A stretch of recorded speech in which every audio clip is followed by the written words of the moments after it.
your life. Like Pedro said. Not just for your generation, but the generation ahead of you. Your sacrifice isn't just for you. It's for your family. It's for your future. It's for your nation. It's for your future children. And it's to honor your ancestors in the past. The greatest leader is the greatest server. So we are expecting you to serve your generation and serve your nation well.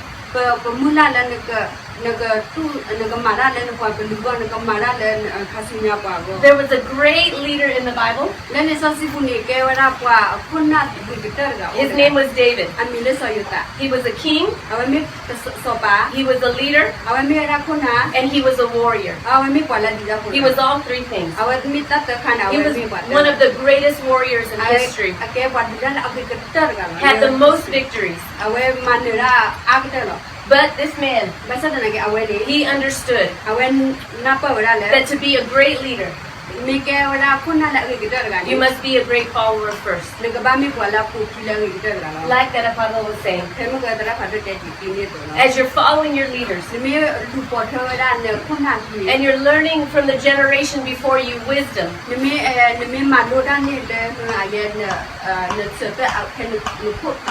you will do great things for your nation, great things for your people, great things for your family, great things for your future. When I was thinking about you this morning, I thought about this story from this great warrior David. One time David went out to war with his men. They were known as the mightiest in the men, the strongest men in the land. They were called David and his mighty men. And one time they came back from victory after victory. And they were celebrating their victory. And when they came back, they saw all the houses were burned. They saw all their wives and their children were taken by the enemy. And it says that they wept until they could not weep anymore. Because the enemy had taken everything they had away. But David, this great warrior, this great leader, he did one special thing. He asked God for wisdom. And he said, what should I do? And God gave him the strategy to destroy his enemy.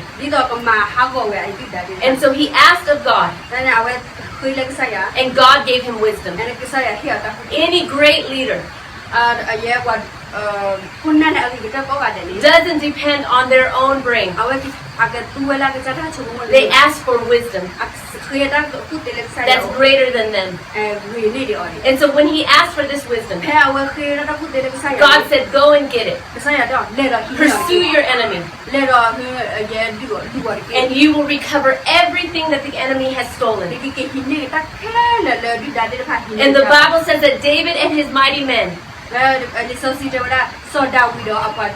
he pursued the enemy, and they got back all that the enemy had stolen. Their wives, their children, their land, their houses, they got back everything.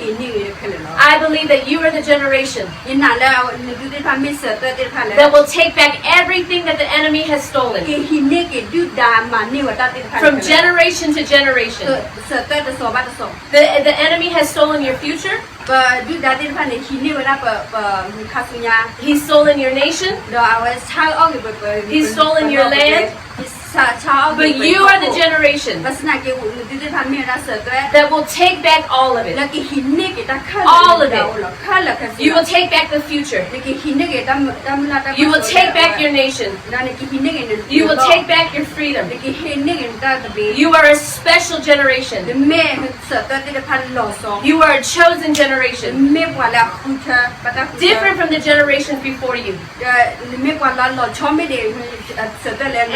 And you have this special privilege to have the wisdom of the ones who have gone before you. Listen to them. Learn from them. Watch them. And take back your nation. This generation will win victory once and for all. So you need to make your nation proud. You need to make your family proud. Make your people proud. Don't take your training time lightly. Preparation time is never wasted time. Because when you're in the situation, the quick situation,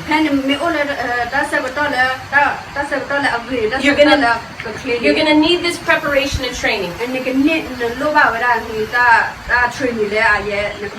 Preparation time is never wasted time. Give your best. Give your all. 150%. Because if you don't do it here, you're not going to do it there. It's so much harder there. Preparation time is never wasted time. Make your people proud.